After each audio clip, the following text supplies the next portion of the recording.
ദൈവനാമത്തിന് മഹത്വമുണ്ടാകട്ടെ. ആദ്യമായിട്ടാണ് ഞാൻ ആരാധനാലയത്തിൽ എനിക്ക് ഒരു അവസരം ലഭിക്കുന്നത്. അതിനായിട്ട് ഞാൻ ദൈവത്തിന് സ്തോത്രം പറയുന്നു. നമ്മൾ ദൈവമാക്കി ഇരിക്കുന്ന ഓരോ ഓപ്പർച്യൂണിറ്റീസ് തരുമ്പോൾ അത് ഉപയോഗിക്കണമെന്നാണ് ഞാൻ പഠിച്ചിട്ടുള്ളത്. അത് കാരണം ഈ ഒരു അവസരം ദൈവം എനിക്കായിട്ട് ഒരുക്കിയപ്പോൾ അത് പറ്റില്ല എന്ന് പറയാനായിട്ട് എനിക്ക് സാധിച്ചില്ല. ദൈവം ഈ വചനങ്ങളാൽ നിങ്ങൾ എങ്കിലും അനുഗ്രഹിക്കട്ടെ എന്ന് ഞാൻ പ്രാർത്ഥിക്കുന്നു. ഒക്ടോബർ 1 ഞായറാഴ്ച CSI മധ്യകേരള മഹായിടവക യുവജന പ്രസ്ഥാനം യുവജന ഞായറായി ആഘോഷിക്കുകയാണ്. പ്രതിസന്ധികൾ നിറഞ്ഞ ഈ കാലഘട്ടത്തിൽ നമുക്കും യുവജന വെള്ളിയാഴ്ചയായി ആഘോഷിക്കുവാനായി അല്ലെങ്കിൽ ആരാധിക്കുവാനായി ദൈവം നൽകിയ ഈ വലിയ കൃപയ്ക്കായി ഞാൻ ദൈവത്തിന് സ്തോത്രം ചെയ്യുന്നു. എല്ലാ യുവജനങ്ങളെയും ദൈവം ധാരാളമായി അനുഗ്രഹിക്കട്ടെ. പ്രത്യേകിച്ച് മുൻകാലങ്ങളിൽ നമ്മെ നയിച്ച എല്ലാ യുവജനങ്ങളെയും നമുക്ക് നന്ദിയോടെ ഓർക്കാം. മൺമറന്നുപോയ മിഷണറിമാരെയും അവർ നമ്മെ ഏൽപ്പിച്ച ദൗത്യത്തെ നമുക്ക് വിശ്വസ്തയോടെ ചെയ്യാം. എനിക്ക് ഈ അവസരം നൽകിയ യുവജന പ്രസ്ഥാന ഭാരവാഹികൾക്കും സർവശക്തനായ ദൈവത്തിനും ഞാൻ നന്ദി രേഖപ്പെടുത്തുന്നു. ഈ വർഷം യുവജന വെള്ളിയാഴ്ചയായി നാം തിരഞ്ഞെടുത്തിരിക്കുന്ന അല്ലെങ്കിൽ നാം ചിന്തിക്കുന്ന വിഷയം വ്രണിത ലോകത്തിന്റെ ശുശ്രൂഷയിൽ യുവജനങ്ങളുടെ ഐക്യദാർഢ്യം എപ്രകാരം ആയിരിക്കണം എന്നുള്ളതാണ്. The integration of youth in the ministry to the Brewers world.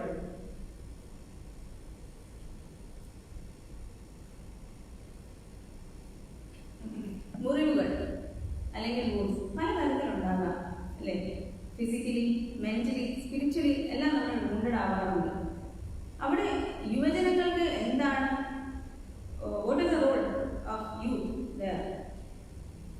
മുറിയപ്പെടുന്നവന്റെ അല്ലെങ്കിൽ മുറിവേൽപ്പിച്ചവന്റെ ഇടയിൽ മുറിവ് കെട്ടുന്നവനായി യുവസമൂഹം മാറണം.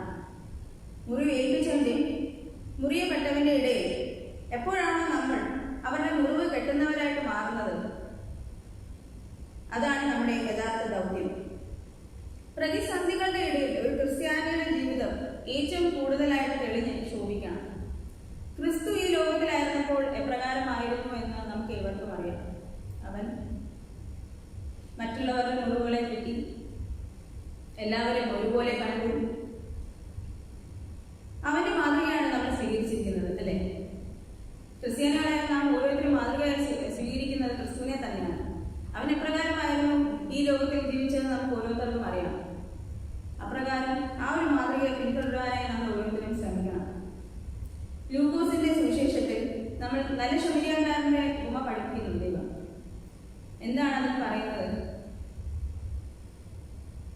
മുറിവേറ്റ് കിടക്കുന്നവനെ കാണാതെ പോയ പുരോഹിതനെയും ലേവിനെയും പോലെ ആകുവാനാണോ, അതോ അവന്റെ മുറിവുകളിൽ കെട്ടിയ നല്ല ശമരിയക്കാരനെ പോലെ ആകുവാനാണോ? നമ്മൾ പലപ്പോഴായിട്ട് ആ നല്ല ശമരിയക്കാരുടെ ഉപമ കേട്ടിട്ടും പഠിച്ചിട്ടുമുള്ളതുകൊണ്ട് അതിനെപ്പറ്റി ഞാൻ കൂടുതൽ വിവരിക്കാനായിട്ട് ആഗ്രഹിക്കുന്നില്ല. പക്ഷേ എപ്പോഴും നമ്മളെ ശോധന ചെയ്യുന്ന ഒരു ഉപമയായിരിക്കും അത്. നമുക്ക് പലവിധമായ ആവശ്യങ്ങൾ ഉണ്ടാവാം. നമ്മുടെ ലോകത്തിൽ നമുക്ക് ജോലിയുണ്ട്, വീടുണ്ട്, കുടുംബം, മറ്റ് പല കാര്യങ്ങളും നമ്മുടെ മുന്നിൽ വന്നുപെടാം. നമ്മൾ പോകുന്നതിൻ്റെ ഇടയ്ക്ക് വെച്ച് നമുക്ക് ഒരാളെ സഹായിക്കുവാനായിട്ട് അല്ലെങ്കിൽ ഒരു വാക്ക് പറയുവാനോ ഒരു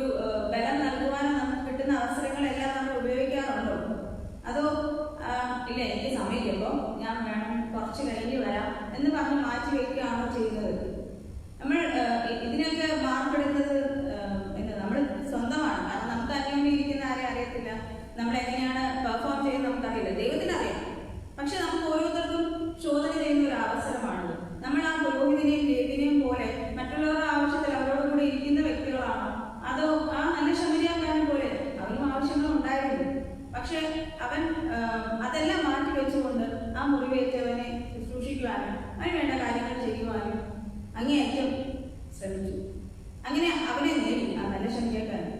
അപ്പൊ അങ്ങനെയാണ് നമ്മൾ ആ ഒരു മാതൃകയാണ് ചെയ്യുന്നതെങ്കിൽ ഡെഫിനറ്റ്ലി നമുക്കും അങ്ങനെ ഒരു വ്യക്തിയെ നേടാനായിട്ട് സാധിക്കും. എങ്ങനെയാണ് യുവജന പ്രസ്ഥാനം അനേകരെ നേടുക? നമ്മുടെ ഒരു നല്ല നമുക്ക് കിട്ടിയിട്ടുള്ള ഒരു വലിയ ഗ്രേറ്റ് കമ്മീഷനാണ് അല്ലെ, സുവിശേഷം പറയാറുണ്ട്. എങ്ങനെ ചെയ്യണം എന്നുള്ളത് നമുക്കറിയില്ല. പള്ളിയിൽ വരുന്നു, ആരാധിക്കുന്നു, പോകുന്നു, അല്ല മാത്രമല്ല നമ്മുടെ ജോലിയുണ്ട്. ഇതിന്റെയൊക്കെ നമ്മൾ എങ്ങനെ ചെയ്യും? മറ്റുള്ളവരുടെ നിലവിളികൾക്ക് മുൻപിൽ നീ മൗനമായിരുന്നാൽ തന്റെ കാര്യമല്ല എന്ന് കരുതി മാറിപ്പോയാൽ സ്നേഹിത ഓർത്തുകൊള്ളുക, ഒരു നാൾ ദൈവം നിന്നോട് പറയും, ഞാൻ നിന്നെ അറിയുന്നില്ല. We cannot be deaf to the groanings to the world, nor blind to the wounds around us.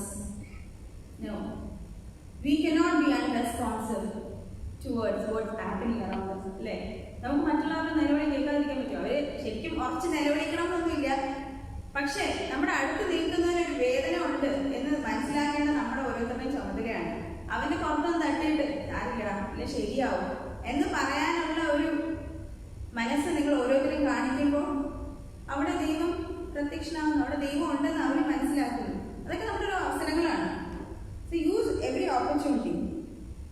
നമുക്ക് എങ്ങനെയൊക്കെ ഈ ശുശ്രൂഷയിൽ പങ്കാളികളാകാം എന്നുള്ള ഒരു 2-3 പോയിന്റ്സ് ഞാനിതിൽ പറയാനായിട്ട് ആഗ്രഹിക്കുന്നു. ആദ്യമായിട്ട് നാം ക്രിസ്തുവിന്റെ മുറിപ്പാടുകൾ കാണാതെ പോകരുത്. ക്രിസ്തുവിന്റെ മുറിപ്പാടുകൾ അല്ലെ, ക്രിസ്തു നമുക്ക് വേണ്ടി മുറിയപ്പെട്ടവനാണ്. അവന്റെ മുറിപ്പാടുകൾ നമ്മൾ കാണാതെ പോകരുത്. Do not be blind towards the wounds of Christ.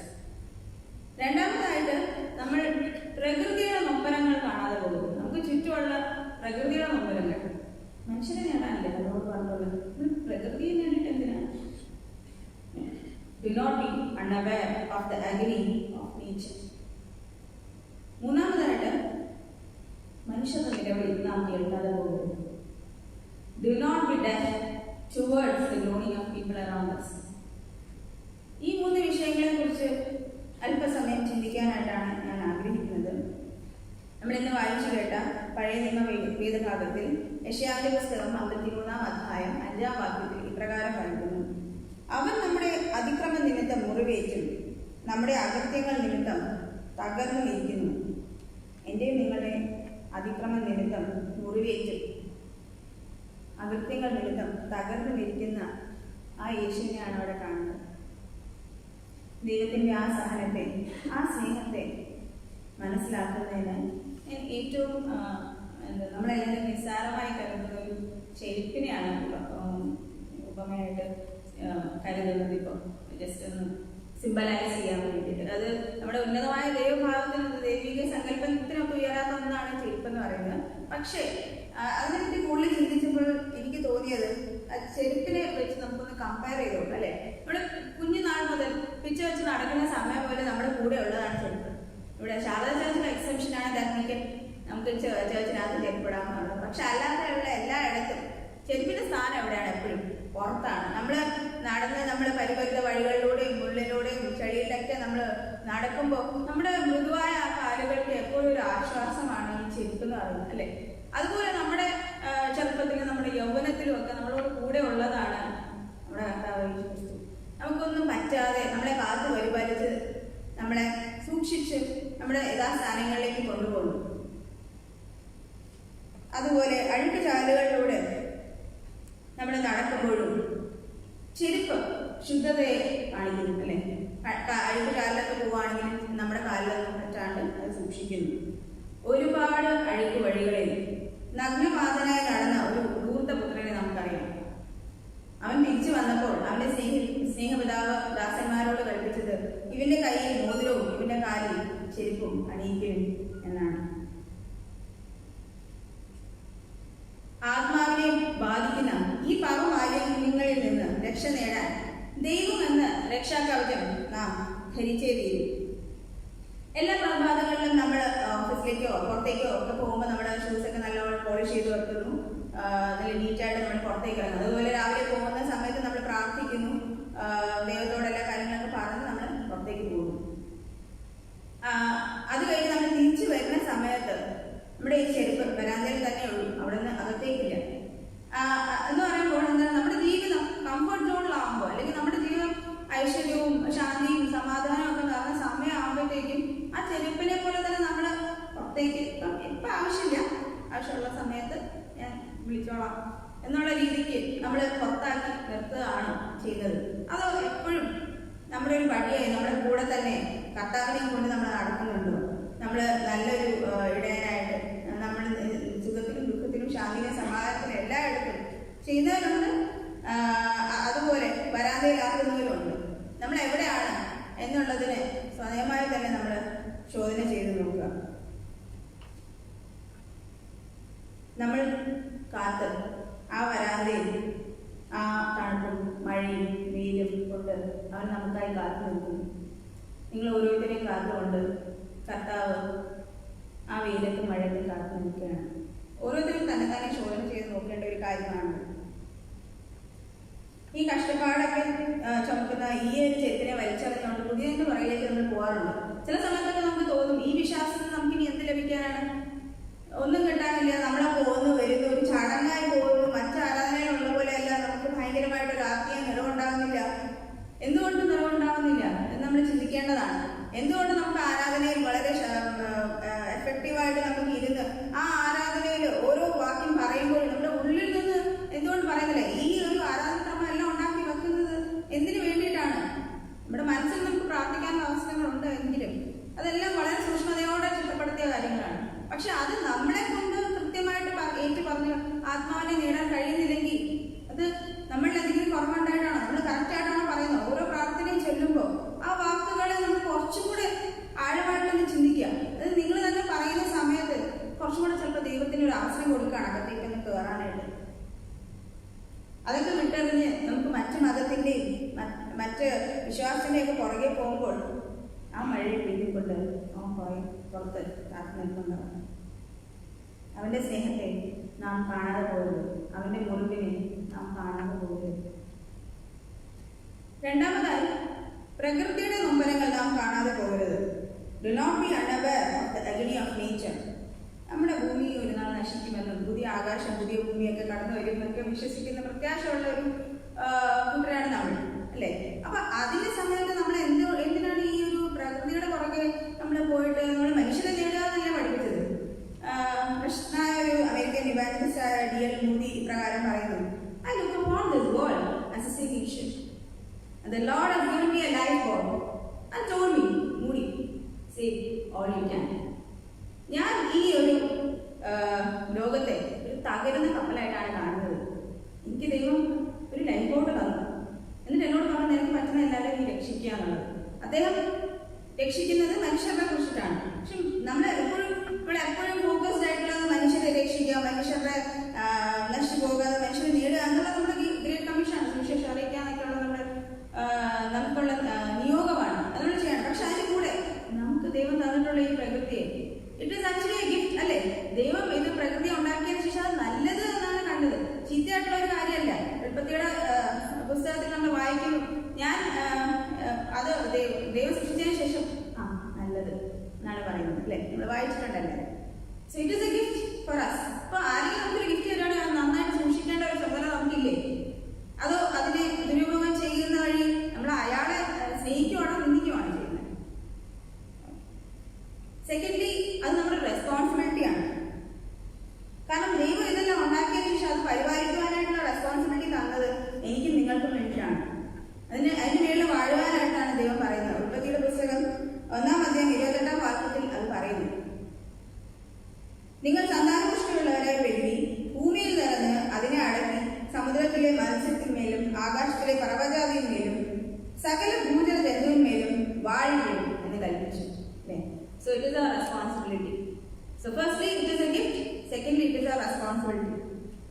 നമ്മുടെ തിരുമേനി ഇതിനൊരു ഉദാഹരണമാണ്. കാരണം നമ്മൾ കണ്ടിട്ടുണ്ട് ഈ ഒരു കോവിഡിന്റെ ഏത് സമയത്തും അദ്ദേഹം തന്റെ വിശ്രമവേളകളിൽ കൃഷിക്ക് എത്രത്തോളം പ്രാധാന്യം നൽകുന്നു എന്നുള്ളത്, അല്ലേ? ഒരു മനുഷ്യനെ നേടുക എന്നുള്ളത് മാത്രമല്ല നമ്മുടെ ഉദ്ദേശം, അതിനോടൊപ്പം നമ്മുടെ പ്രകൃതിയെ കൂടെ കൺസിഡർ ചെയ്യണം എന്നുള്ളത് ആ നല്ലയിടം നമുക്ക് മാതൃകയായി കാണിച്ചു തരുന്നു. മേ ബി നമുക്കൊരു സ്പേസ് കൺസ്ട്രെയിൻസ് ഉണ്ടാവും, നമുക്ക് പ്രകൃതിയെ മീൻസ് നമുക്ക് കൂടുതലായിട്ട് ചെടി നടാനോ അല്ലെങ്കിൽ മരം നടാനോ ഒന്നും സാധിക്കില്ല. പക്ഷെ നമുക്കതിനെ നശിപ്പിക്കാതിരിക്കും. നമുക്കിപ്പോൾ നമുക്ക് പല രീതിയിലുള്ള വേസ്റ്റ് ഡിസ്പോസൽസിന്റെ അവസരങ്ങളുണ്ട്. നമുക്ക്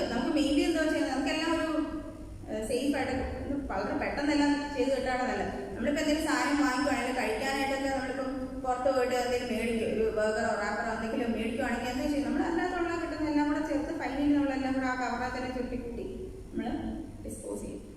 ഇപ്പോൾ പ്ലാസ്റ്റിക്കും പേപ്പറും ഡീഗ്രേഡബിൾ ആയിട്ടുള്ള മെറ്റീരിയൽ എല്ലാം ഒരുമിച്ച് തന്നെയാണ് അല്ലേ. വേണമെങ്കിൽ അത് തരംതിരിച്ച് നമുക്ക് ഇടാം. അത് ഒരു ഇച്ചിരി കൂടെ സമയം എടുക്കുന്നുള്ളതേ ഉള്ളൂ. പക്ഷേ ഇറ്റ് വിൽ ബി എന്താ ഒരു അനുഗ്രഹമായിരിക്കും നമ്മുടെ പ്രകൃതിയോട് ചെയ്യുന്നത്. എല്ലാം കൂടെ മിക്സ് ചെയ്ത് ഒക്കെ ചെയ്യാതെ നമ്മളെ കൊണ്ട് നമ്മുടെ വീട്ടിൽ ചെയ്യാൻ പറ്റുന്ന ഒരു ചെറിയ കാര്യമാണ് ഒന്ന് ഡിഫറൻഷിയേറ്റ് ചെയ്തിടുക എന്നുള്ളത്. അതുപോലെ ഷാർജയിലാണെങ്കിൽ നമുക്ക് കളർ കോഡഡ് ആയിട്ടുള്ള വേസ്റ്റ് ബിൻസ് ഉണ്ട്. യുടെ റിപ്പോർട്ട് അനുസരിച്ച് ഇയർലി ബേസിസിൽ നമ്മൾ ഉണ്ടാക്കുന്ന വേസ്റ്റ് എന്ന് പറയുന്നത് 6 million tons of waste per year. What we are generating is 6.5 million tons of waste. അതിന് കുറച്ചും കൂടെ ഒന്ന് നമുക്ക് മനസ്സിലാക്കി എടുക്കണമെങ്കിൽ 14 ബുദ്ധികളിയുടെ equivalent more than that is what നമ്മൾ ഉണ്ടാക്കിയെടുക്കുന്ന വേസ്റ്റ്. ഒരു വർഷം കൊണ്ട് നമ്മുടെ കോൺട്രിബ്യൂഷൻ, അതിൽ നമ്മൾ ഓരോരുത്തരും കോൺട്രിബ്യൂട്ട് ചെയ്യുന്ന വ്യക്തികളാണ്. അപ്പൊ അതിലൊക്കെ നമുക്ക് കുറയ്ക്കാൻ പറ്റുമോ? 3 R's, that is reduce, reuse and recycle. Just think about it. നമുക്ക് എവിടെയൊക്കെ കുറയ്ക്കാൻ പറ്റും, നമുക്ക് എവിടെയൊക്കെ റീസൈക്കിൾ ചെയ്യാൻ പറ്റും, നമുക്ക് എവിടെയൊക്കെ റീയൂസ് ചെയ്യാൻ പറ്റും. അതൊക്കെ നമ്മൾ പ്രകൃതിയോട് ചെയ്യുന്ന ഒരു നന്മയാണ്. ശരിക്കും പറഞ്ഞാൽ നമ്മുടെ ഫ്രണ്ടിൽ എന്തെങ്കിലും പ്രശ്നം സംഭവിക്കുകയാണെങ്കിൽ നമ്മൾ അതിനെക്കുറിച്ച് ബോധവാടാവുള്ളൂ. നമ്മളിപ്പം നമ്മുടെ ഫ്രണ്ടിൽ ഞാൻ ഈ ചെയ്യുന്ന ഓരോ ചെറിയ കാര്യങ്ങളെ കൊണ്ടൊന്നും വലിയ പ്രയാസം വരുന്നില്ലല്ലോ എന്നാണ് നമ്മൾ ചിന്തിക്കുന്നത്. പണ്ട് നമ്മൾ പഠിച്ചിട്ടുണ്ട്, നമ്മൾ പ്ലാസ്റ്റിക് കത്തിക്കരുത്, നമ്മുടെ ഓസോൺ ലെയർ പൊട്ടും, അത് കഴിഞ്ഞിട്ട് സൂര്യരശ്മികൾ കടന്നു വന്നിട്ട് ഇവിടെ എല്ലാം ഭയങ്കരമായിട്ട് ചൂടും ക്ലൈമാറ്റിക് വേരിയേഷൻസ് ഒക്കെ ഉണ്ടാവുന്നു. എത്രത്തോളം ഒക്കെ നമ്മൾ അതിനെയൊക്കെ നമ്മൾ പഠിച്ചിട്ടുണ്ടെന്നൊക്കെ ഉള്ളതാണെങ്കിലും അതൊക്കെ ഒന്ന് സൂക്ഷിക്കാനായി നോക്കിയിട്ടുണ്ട്. ഞാൻ എൻ്റെ അമ്മയോട് പറയുന്നത് എനിക്ക് ഓർമ്മയുണ്ട്. ഞാൻ സ്കൂളിലായിരുന്ന സമയത്താണ് ഈ കാര്യങ്ങൾ പഠിക്കുന്ന സമയത്ത് എപ്പോഴൊക്കെ കാണുകയാണെന്നുണ്ടെങ്കിൽ അതിനെ സ്റ്റോപ്പ് ചെയ്യാൻ ഞാൻ ശ്രമിക്കാറുണ്ട്. കാരണം വളരെ പ്രശ്നങ്ങൾ ഉണ്ടാവുന്നൊക്കെ കണ്ട്. അപ്പൊ അവിടെ മഞ്ഞുമല ഒഴുകുന്നതിനും അവിടെയൊക്കെ പ്രശ്നം ഉണ്ടാകുന്നതിനും ഞാൻ ഈ ചെറിയ പ്ലാസ്റ്റിക് എന്റെ കോമ്പൗണ്ടിൽ കത്തിക്കുന്നതായിട്ട് എന്ത് ബന്ധം എന്ന് ചോദിച്ചിട്ടുണ്ട്. പക്ഷെ അങ്ങനെ എല്ലാവരും ചിന്തിക്കുമ്പോഴാണ് നമ്മുടെ ഭൂമി സഹിക്കാൻ പറ്റാണ്ടാവുന്നത്. അങ്ങനെയാണ് മഞ്ഞുമലകൾ ഒഴുകുന്നത്. വെള്ളപ്പൊക്കവും ഡ്രൗട്ടും ഫ്ലഡും സ്റ്റോമും ഒക്കെ പല സ്ഥലങ്ങളിലുള്ള പല ആൾക്കാർക്കാണ് സംഭവിക്കുന്നത്. നമ്മൾ അറിയാവുന്നൊരു ഭാഗമാവുന്നുണ്ടോ? നമുക്കൊക്കെ ഇത് അല്ലാണ്ട് നമുക്ക് അങ്ങനെ അല്ലാണ്ട് നമുക്ക് ചിലപ്പോൾ ഒന്ന് ശ്രമിക്കുവാണെങ്കിൽ നമ്മളെ കണ്ട് ചിലപ്പോൾ വേറെ 2 പേരും കൂടെ ശ്രമിച്ചു വരും. അപ്പോൾ അതിന് നമ്മളൊരു ജസ്റ്റ് ഒരു ഫയർ ആകുക, ഇനീഷ്യൽ ഒരു ഫയർ ആകുക എന്നുള്ളത് മാത്രമേ ഉള്ളൂ. നമ്മുടെ അതുപോലെ സ്മാർട്ട് ഡിവൈസസും ഒക്കെ നമ്മൾ കൂടുതലായിട്ട് ഒരു മോഡൽ വരുന്നു, അടുത്ത മോഡൽ വരുന്നു, അങ്ങനെ പുതിയ മോഡൽസ് വാങ്ങിക്കുവാനേ നമ്മളെല്ലാവരും പ്രകൃതപ്പെട്ട് ഓടുന്ന വ്യക്തികളാണ്. പക്ഷേ ഇത് ക്രിയേറ്റ് ചെയ്യുന്ന ഇലക്ട്രോണിക് വേസ്റ്റ് എത്രത്തോളമാണ് നമ്മൾ അറിയുന്നുണ്ടോ? ഈ വേസ്റ്റ് എന്ന് പറയുന്നത് ഇതിനകത്തൊക്കെ നമ്മൾ ഡിസ്പോസ് ചെയ്യുമ്പോൾ നമ്മൾ ചിലപ്പോൾ നമുക്ക് പുതിയത് വാങ്ങിക്കുമ്പോൾ മറ്റൊരാൾക്ക് പഴയത് കൊടുക്കാം, അങ്ങനെ റീയൂസ് ചെയ്യാൻ പറ്റുന്നൊക്കെ ഉണ്ട്. പക്ഷെ ചില സമയങ്ങളിൽ ഇതിന്റെ മാക്സിമം അതിന്റെ യൂസേജ് ആവും. പിന്നെ അതിനൊരു ലക്ഷ്യമില്ല, പിന്നെ കളയുക എന്നുള്ളൊരു ലക്ഷ്യമില്ല. നമ്മളെന്ത് ചെയ്യാം, നമ്മൾ വേസ്റ്റ് ബാസ്കറ്റിലും കൂടെ കളയുക. അങ്ങനെ അത്ര അവസ്ഥയായത് ഇതൊന്നും ചെയ്യണം. എന്താ ചെയ്യുക, ഇതെല്ലാം കൂടെ ആ ഒരു ചവറ് കുമ്പാരത്തിലേക്കാണ് പോകുന്നത്. ആ ലാൻഡിലേക്ക് പോയിട്ട് ഇതിനകത്തുള്ള മെറ്റലൊക്കെ എന്ത് ചെയ്യും, ലാൻഡിലേക്കാണ് ഇറങ്ങുന്നത്. അത് പതുക്കെ അതിപ്പോ ഇന്നോ നാളെയായിട്ടല്ല, വീണ് കഴിഞ്ഞ് കുറെ വർഷങ്ങൾക്ക് ശേഷം നമ്മുടെ മക്കളുടെ മക്കളും ഒക്കെ ആകുന്ന സമയത്ത് അവർക്കൊരു ബുദ്ധിമുട്ടായിരുന്നു. പലപ്പോഴും നമ്മൾ കേൾക്കുന്ന ഒരു സംഭവമാണ്. പക്ഷെ I just wanted to remind this here actually. അത് സംഭവിക്കുന്നതെന്ന് വെച്ചാൽ അത് ലാൻഡിന് അതിൽ ടോക്സിക് ആയിട്ടുള്ള കെമിക്കൽസ് ആണ് ഇതിനകത്ത് ഈ മെറ്റൽ ബോർഡിലൊക്കെ ഉള്ളത്. അത് ഇറങ്ങി കഴിയുമ്പോഴത്തേക്കും അത് ലാൻഡിനെ പൊല്യൂട്ട് ചെയ്തു, എയറിനെ പൊല്യൂട്ട് ചെയ്തു, ഈ ലാൻഡിന് താഴേക്കുള്ള ഗ്രൗണ്ട് വാട്ടറിനെ പൊല്യൂട്ട് ചെയ്തു. കുറേ വർഷങ്ങൾക്ക് ശേഷം ചിലപ്പോൾ ആ ലാൻഡിൽ ഉണ്ടാകുന്നില്ല. ഈ ഗ്രൗണ്ട് വാട്ടറിൽ നിന്നൊക്കെയുള്ള വെള്ളം അടുത്തുള്ള ചുറ്റുപാട് സ്ഥലങ്ങളിലൊക്കെ പോവാം. അപ്പൊ അതൊക്കെ വിഷമയമാണ്. ഇത് ഇന്നും പിന്നെയും തുടങ്ങിയ കാര്യമില്ല, വർഷങ്ങൾക്ക് മുന്നേ നമ്മൾ ചെയ്യുന്ന കാര്യങ്ങളാണ്. പക്ഷെ അതൊക്കെ ഇപ്പോൾ സ്റ്റഡീസിൽ കാണിക്കുന്നുണ്ട് അതൊക്കെ ദോഷമാണെന്നുള്ളത്. നമ്മളിത് അറിയുമ്പോഴത്തേക്കും അതിലേക്ക് കണ്ണടച്ച് വെക്കരുത്. നമ്മൾ ആ ഒരു പ്രകൃതിയുടെ ആ നമ്പരെ കാണാതെ പോകും. Because it is our responsibility അല്ലേ, അത് നമ്മുടെ റെസ്പോൺസിബിലിറ്റിയാണ്. ഇത് നമ്മുടെ പുതിയ ഭൂമിയും പുതിയ ആകാശവും ഒക്കെ നമ്മൾ കാത്തിരിക്കുന്നവര് ഇത് നമ്മുടെ ടെസ്റ്റിംഗ് ഗ്രൗണ്ടാണ്. നമ്മൾ ഇവിടെ എങ്ങനെ പെർഫോം ചെയ്യുന്നു എന്നുള്ളത് നമ്മുടെ KPIs അളക്കാൻ ദൈവമുണ്ട് അല്ലേ. നമ്മൾ എങ്ങനെയാണ് ഇവിടെ പെർഫോം, നമ്മൾ ആകെ അടുത്തുള്ള നമ്മുടെ മനുഷ്യരെ അല്ലെങ്കിൽ നമ്മുടെ കൂടെ ഉള്ളവരെ മാത്രമാണ്, നമ്മുടെ സ്വസ്നേഹികളാണോ, അത് നമ്മുടെ ചുറ്റുപാടുള്ളവരെയൊക്കെ കരുതുന്നുണ്ടോ എന്നുള്ളൊരു വിലയിരുത്തൽ നടക്കുന്നുണ്ട്. അപ്പൊ ആ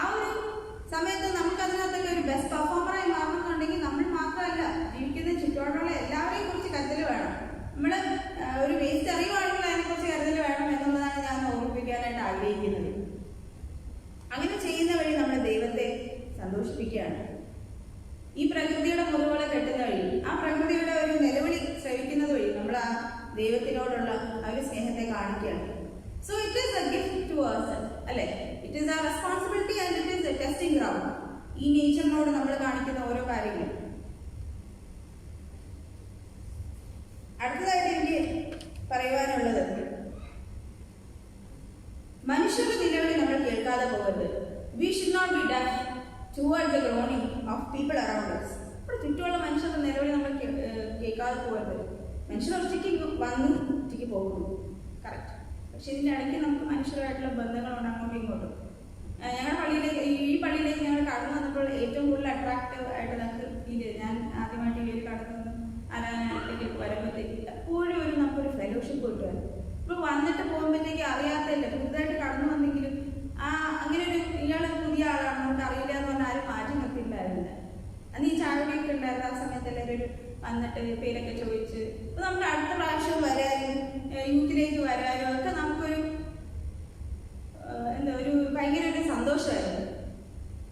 ഈ കോവിഡിന്റെ പ്രയാസങ്ങൾ നമുക്ക് അതിലൊക്കെ കുറച്ചൊക്കെ റെസ്ട്രിക്ഷൻ ഉണ്ടെങ്കിലും നമ്മൾ പുതുതായിട്ട് കാണുന്ന ഒരാളോട് പോയിട്ട് സംസാരിക്കുവാനും എവിടെ നിന്നാണ്, സുഖമാണോ, ഇനി കടന്നു വരണം എന്നൊക്കെ പറയുമ്പോൾ അവർക്ക് തോന്നും ഓക്കെ, എന്നെ അവർ അറിയുന്നു, എന്നെ അവർ കരുതുന്നു, അല്ലേ? നമുക്ക് ചെയ്യാൻ പറ്റുന്ന അങ്ങനെ കുറച്ച് ചെറിയ കാര്യങ്ങൾ, വലിയ വലിയ കാര്യങ്ങളൊക്കെ നമ്മൾ ചെയ്ത് യൂഷ്വലി ഉള്ള ചെറിയ കാര്യങ്ങളൊക്കെ നമ്മൾ ചെയ്തുകൊണ്ടിരിക്കുക. അതുവഴി ചിലപ്പോൾ ദൈവം സന്തോഷിക്കപ്പെടും. അതുവഴി ദൈവത്തിന്റെ ആ ഒരു നിലവിളികൾ, അല്ലെങ്കിൽ ആ ഒരു അവൻ നമുക്ക് വേണ്ടി സഹിച്ച കഷ്ടങ്ങൾ കർത്താവ് കുറച്ചൊന്ന് ശമനം വരും. നമ്മൾ മറ്റുള്ളവരെ കരുതുമ്പോൾ മനുഷ്യരുടെ നിലവിളി നമ്മൾ കാണാതെ പോകരുത്. നമുക്ക് പ്രയാസഘട്ടങ്ങളൊക്കെ പലപ്പോഴും തരണം ചെയ്യേണ്ടി വന്നിട്ടുണ്ട്. ഇവിടെ ഇരിക്കുന്ന ഒരാൾക്കും പ്രയാസത്തിലൂടെ അല്ല കടന്നു വന്നത്. ചെറിയ കുട്ടി മുതൽ വലിയ ആൾക്കാർക്ക് വരെ എന്തെങ്കിലും ചില പ്രയാസങ്ങൾ ഉണ്ടായിരുന്നു. ഇപ്പൊ ചിലപ്പോൾ ആ പ്രയാസം അനുഭവിച്ച് നമുക്കത് വലിയൊരു മാറ്ററായി മാറിയുന്നുണ്ടാവില്ല. പക്ഷെ അത് അനുഭവിക്കാൻ തുടങ്ങുന്ന സമയത്ത് നമുക്ക് ഫീൽ ചെയ്യുന്നതെന്ന് വെച്ചാൽ പറ്റില്ല, എന്നെ കൊണ്ട് പറ്റത്തില്ല എന്നുള്ള രീതിയിലായിരിക്കാം. പക്ഷെ ഞങ്ങളുടെ ജീവിതത്തിൽ ഞങ്ങൾക്കും 2018 ഒരു വലിയൊരു സാമ്പത്തികമായിട്ടുള്ള ഒരു പ്രതിസന്ധി നേരിടേണ്ടിയുണ്ട്. ഞാൻ ആദ്യമായിട്ടാണ് അങ്ങനെ ഒരു പ്രയാസത്തിലൂടെ കടന്നു പോകുന്നത്. പക്ഷെ അവിടെയും ദൈവം പലരെ ഒരുക്കി. സാമ്പത്തികമായിട്ട് സഹായിക്കാൻ പലർക്കും സാധിക്കും. പക്ഷെ അതല്ലാതെ ബലപ്പെടുത്തുവാനായിട്ട് നിങ്ങൾക്കൊക്കെ സാധിക്കും. നിങ്ങൾ തളർന്നു പോകരുത്. നിങ്ങൾ കടന്ന് മുന്നേക്ക് വീണു പോകാതെ നിങ്ങൾ അതിനെ നേരിടണം എന്ന് പറഞ്ഞ് ശക്തിപ്പെടുത്താൻ ഒരു വാക്ക് നൽകുവാൻ, തോളിൽ തട്ടി ഒന്ന് ആശ്വസിപ്പിക്കുവാനായിട്ട് അനേകരുണ്ടാകും. അത് ധാരാളമായിരുന്നു. നമുക്കിപ്പോൾ പൈസ, സാമ്പത്തിക പ്രയാസം എന്ന് പറഞ്ഞാൽ സാമ്പത്തികമായിട്ട് എല്ലാവരും സഹായിച്ചൊന്നും വരുന്നില്ലേ, എല്ലാവരും ഫിനാൻഷ്യലി വെൽ ഓഫ് ആവണമെന്നൊന്നുമില്ല. പക്ഷെ അവരെ കൊണ്ട് പറ്റുന്നത് നമ്മൾക്ക് വേണ്ടി ചെയ്തു എന്ന് പറയുമ്പോഴത്തേക്കും നമ്മൾ അവരോട് കടപ്പെട്ടിരിക്കുകയാണ് എപ്പോഴും. എൻ്റെ ഒരു ഫാമിലി ഇവിടെ സുജിൻ്റെ കുറച്ച് കസിൻസും ഒക്കെ ആയിട്ട് ഇവിടെ ഞങ്ങൾ ചെറിയൊരു 10-30 പേര് തന്നെ ഉണ്ടാവും. അപ്പോൾ ആ ഒരു ഫാമിലിയുടെ ബോണ്ടിങ് പറയാതിരിക്കുക. കാരണം എന്ന് വെച്ചാൽ ആ ഒരു പ്രയാസത്തിൽ അവർ ഓരോരുത്തരുടെയും പ്രയാസം എന്ന പോലെ നമ്മുടെ സഹോദരങ്ങൾ ഓരോരുത്തരും നമുക്ക് വേണ്ടി പരിശ്രമിച്ചു. അല്ലെങ്കിൽ ഇന്ന് ചിലപ്പോൾ നമ്മൾ ഈ ഒരു അവസ്ഥയിൽ ഇവിടെ ഉണ്ടായിരുന്നെങ്കിൽ അതുപോലെ നമുക്ക് തിരിച്ചു പിടിക്കാൻ പറ്റാത്തതായിട്ടൊന്നുമില്ല. ദൈവത്തിന്റെ ആ ഒരു കൈ പിടിച്ച് നടക്കാനുള്ളത് മാത്രമേ ഉള്ളൂ. പ്രയാസങ്ങൾ, കഷ്ടങ്ങൾ ഉണ്ട്. ഇങ്ങനെയല്ലേ പറഞ്ഞോളൂ. നീ എന്റെ പഠനയെ കൂടെ ചേരാം. നമ്മളിന്ന് ലേഖന വേദഭാഗത്തിൽ വായിച്ചതുപോലെ 2 തിമോഥെയോസ് 2:3 നമ്മൾ പറയുന്നത് പോലെ ക്രിസ്തുവിന്റെ നല്ല പഠനായി നീയും എന്നോട് കൂടെ കഷ്ടം സഹിക്കാനാണ് പൗലോസ് തിമോഥെയോസിനെ വിളിക്കുന്നത്, അല്ലെ? നീ എന്റെ കൂടെ വന്നിരുന്ന് നല്ല കംഫർട്ടബിളി ഇരിക്കാന്നല്ല പറയുന്നത്. ക്രിസ്തുവിന്റെ നല്ല പഠനായി നീയും എന്നോട് കൂടെ കഷ്ടം സഹിക്കാം. അപ്പൊ പീപ്പിൾ റിമെമ്പർ ദാറ്റ് കഷ്ടം സഹിക്കുക എന്നുള്ളതാണ്. ക്രിസ്തുവിനോട് കൂടെ ചേരുമ്പോൾ നമുക്ക് ഉള്ളതാണ് കഷ്ടം. അപ്പൊ കഷ്ടമുള്ളതുകൊണ്ട് വിഷമിക്കണ്ട. കഷ്ടം നല്ലതാണ്. കഷ്ടമുള്ളപ്പോഴാണ് നമുക്ക് അവന്റെ കൈ പിടിച്ച് നടക്കാൻ പറ്റുക. കഷ്ടം ഇല്ലെങ്കിലോ ആ വരാതയുടെ പുറത്ത് വെയിലും മഴയും കൊണ്ട് അവൻ നിൽക്കേണ്ടി വരും. അപ്പോൾ കഷ്ടമുള്ളപ്പോഴത്തേക്ക് നമ്മൾ സന്തോഷിക്കുക, കഷ്ടം തന്നതിനായിട്ട് നമ്മൾ സ്തോത്രം ചെയ്യാം. അങ്ങനെ മാറുമ്പോഴത്തേക്കും കുറച്ചും കൂടെ അപ്പൊ നമ്മളെ കണ്ട് ചിലപ്പോൾ വേറെ പലർക്കും അതൊരു പുതിയൊരു അനുഭവമായിരിക്കും. കഷ്ടത്തിൽ അവർ സന്തോഷിക്കുന്നില്ല, ആ കഷ്ടത്തിൽ അവർ ദൈവത്തിന് സ്തോത്രം ചെയ്യുന്നില്ല, ആ കഷ്ടത്തിൽ അവർ പറയുമല്ല ദൈവമേ എന്നെ ഇങ്ങനെ ആക്കിയെന്ന് പറയുമല്ല എന്നായിരിക്കും അവർ വിചാരിക്കുന്നത്. അപ്പോൾ ആ ഒരു കഷ്ടത്തിൽ നമ്മളെ അതിജീവിക്കാനുള്ള ശക്തി തന്ന ദൈവത്തിന് സ്തോത്രം പറഞ്ഞുകൊണ്ട് നമ്മൾ മുന്നോട്ട് പോവാം. ഇല്ലായ്മകളിൽ നമുക്ക് സാധ്യതകളുണ്ട്, അല്ലേ? നിറഞ്ഞിരിക്കുന്നിടത്തൊന്നും ചെയ്യാനായിട്ടില്ല. നിറഞ്ഞിരിക്കുകയാണ്, എന്താ ചെയ്യേണ്ടതിനകത്ത്, അല്ലേ? ശൂന്യതകളിൽ നമുക്ക് എന്തെങ്കിലും പ്രവർത്തിക്കാൻ കഴിയുള്ളൂ. അപ്പൊ ആ ഒരു ശൂന്യത നമ്മൾ എങ്ങനെയായിരിക്കണം നിറയ്ക്കേണ്ടത്? ഈ ഇരുട്ടില് ലോകമൊന്നുമില്ല.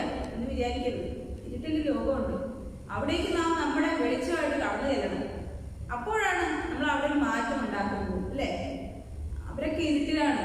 ആ ഭാഗത്തേക്ക് പോകേണ്ട ആവശ്യമില്ല.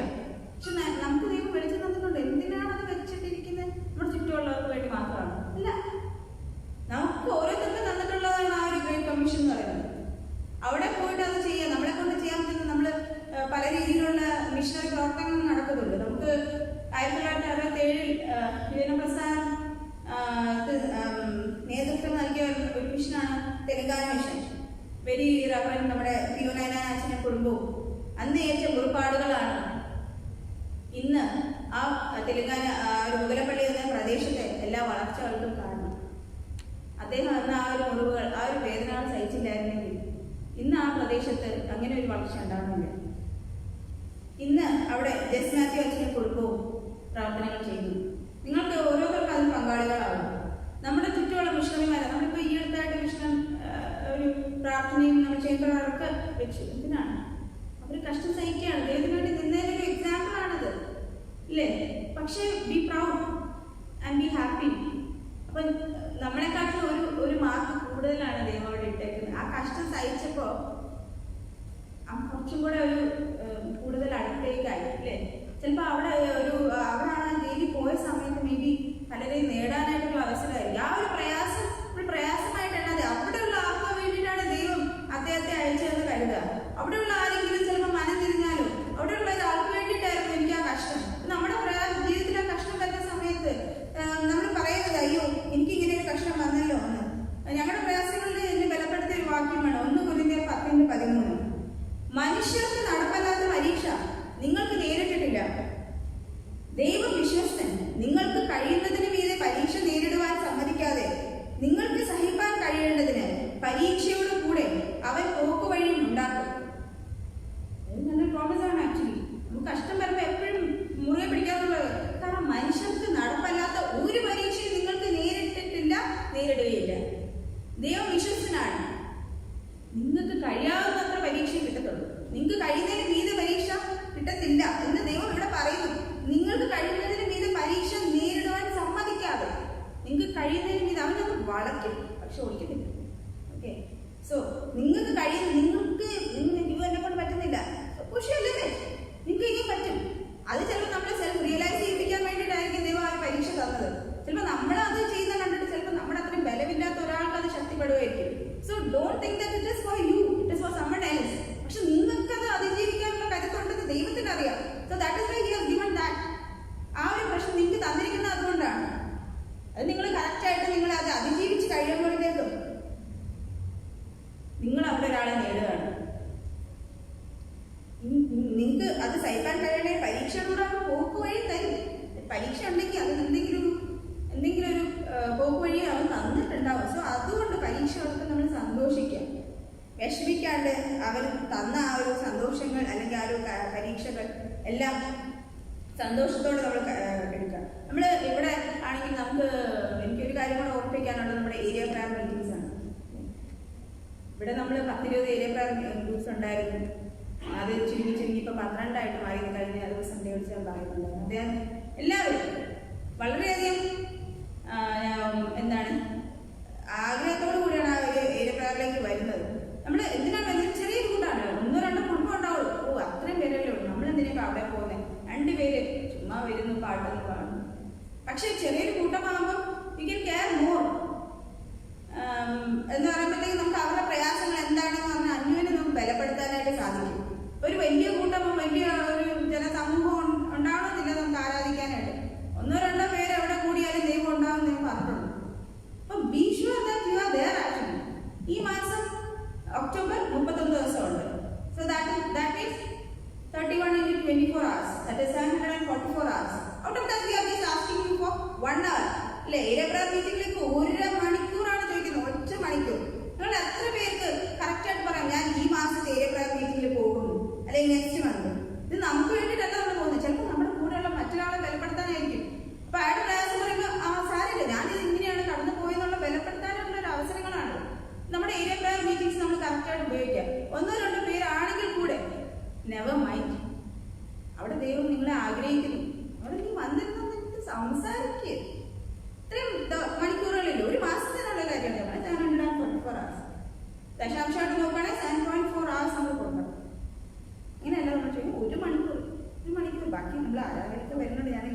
ജഡ്ജിയേ അല്ല. പക്ഷേ അങ്ങനെയൊക്കെ നമുക്ക് ദൈവത്തെ സ്നേഹിക്കാൻ കഴിയും. അവൻ്റെ മുറിവുകളെ കുറച്ചൊക്കെ ഒന്ന് അളക്കാൻ പറ്റും.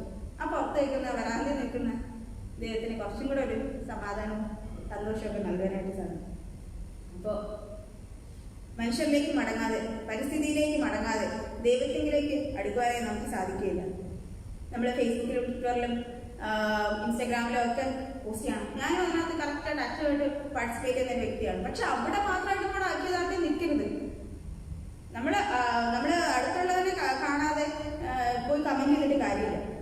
അപ്പോൾ വ്രണപ്പെട്ടവന്റെ കണ്ണീരൊപ്പാൻ എപ്പോഴാണ് നമുക്ക് സാധിക്കുന്നത്?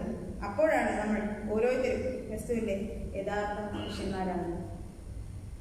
ഈ വചനങ്ങളാണ് നിങ്ങളെ അനുഗ്രഹിക്കുന്നത്.